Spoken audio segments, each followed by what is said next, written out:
I wanted to read this part from it's Pierre Berton, the famous Canadian writer, his book The Smug Minority, 1967, and it's a chapter or a subchapter called Must Planning Be a Dirty Word? I wanted to illustrate how the fight for basic income, which back then was called a guaranteed annual income, is not something new, but this fight really goes back centuries. You know, Thomas Paine versus Thomas Malthus and situations like that back in the late 1700s. So, with the Pierre Berton. In 1961, the University of Toronto's director of the School of Social Work, John Morgan, wrote that the welfare state is as out of date as the Model T. It still is. The various welfare services in Canada are ambulance services designed to rush in at the 11th hour and apply splints to people already badly crippled.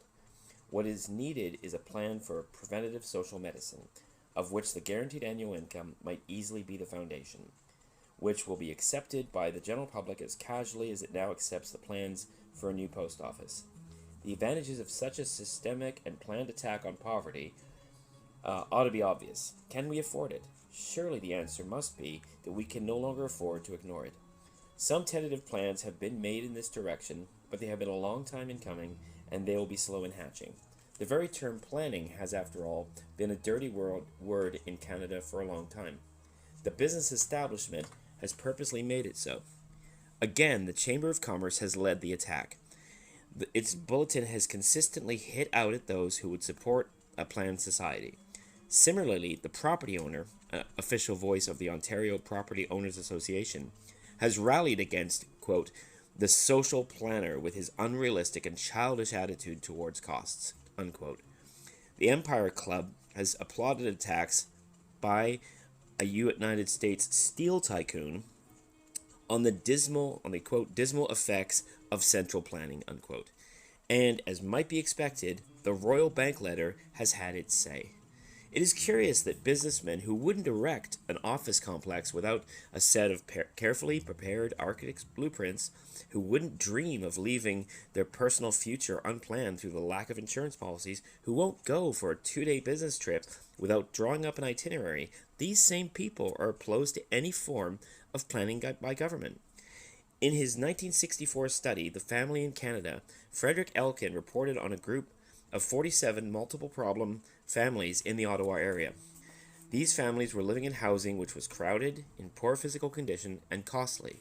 The education of the adults was grade 11 or below, and all the families were suffering from serious financial problems. The cost to the community must have been enormous, in italics, since these families were using 35 different health and welfare agencies. Elkin reports, quote, as it is not uncommon, the agencies did not coordinate their help to these families, so each agency did not know what the others were doing, unquote. This lack of overall welfare plan has worked terrible hardships on people caught, through no fault of their own, between various agencies. In November 1966, the Globe and Mail reported the case of 70 forgotten patients in Toronto nursing homes who were the victims of horse and buggy welfare policy philosophy. The paper outlined the case of Stanley Jones, a 61-year-old former truck driver, as an example. Jones had worked hard all his life, paid taxes on 3 homes, and contributed for years into the unemployment insurance fund. But he had suffered a kidney ailment and a paralytic stroke, and when his wife died, he had gone completely to pieces. Jones's money had gone. He was a recipient of public welfare from the city, but the hospital insurance people said he wasn't sick enough for full hospitalization. Since hospital insurance doesn't pay nursing home bills, this became a welfare matter. For Stanley Jones, though not sick enough for hospital, was too sick to look after himself. Welfare therefore paid for his nursing home, but nothing else. Jones was too young at 61 to qualify for a pension, therefore he was too young to have any pocket money.